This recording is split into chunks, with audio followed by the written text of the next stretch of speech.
In my undergrad, I studied chemical engineering there, and after which I joined an oil refinery, worked there for a couple of years. So I was working as an engineer, and gradually I moved away from it towards doing policy.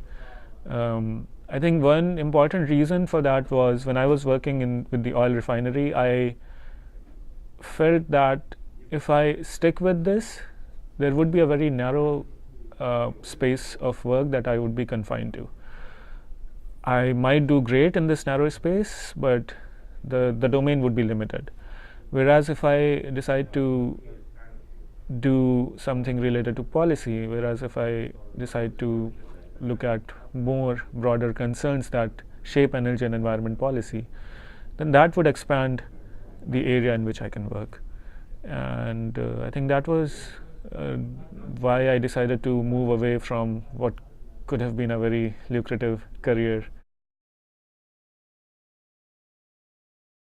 My interest has moved more towards looking at the financial component of these changes, because a lot has happened in technology and is still evolving, but because of the uncertainties associated with where is this going, what's the future of these technologies that are coming up, the financing component remains challenging and remains very exciting. So for example, in many of the developing countries, including India and places in Africa, solar power is expected to be a very good solution for both addressing climate change as well as expanding electricity access. But because of the uncertainty in returns, because of the low willingness to pay of many of the consumers in rural areas, financing the expansion of solar power has still been a difficult issue.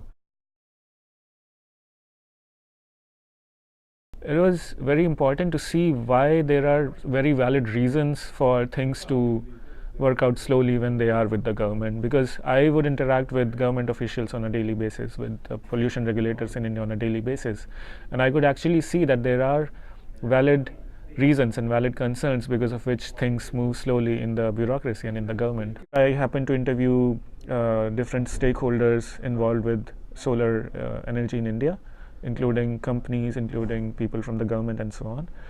And one common theme that I figured was that the government does have a lot of very favorable policies, and there is a perception among developers that these policies are helpful.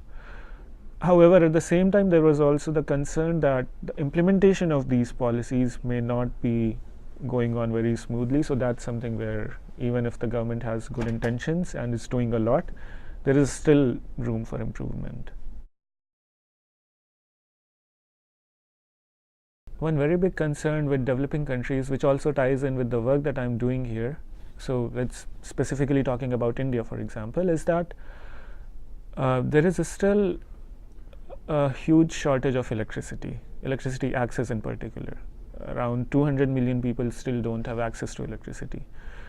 While tackling that challenge, the developing countries are also expected to make sure that they do not add a lot of burden, they do not end up emitting a lot of greenhouse gases and add more to climate change. So managing that balance becomes difficult for developing countries, I would say, because coal continues to be a cheap source of power, particularly for India. But that's not a source of power that India could aggressively deploy in the coming future. There are certain challenges particular to developing countries in financing costs as well. So for example, the cost of debt in developing countries is higher than the cost of debt elsewhere. The interest rates in India are typically 8 or 9% as compared to like 3 or 4% in the US or in the West. So that, I think, puts developing countries definitely in a tough spot, which is also why they have been demanding climate finance.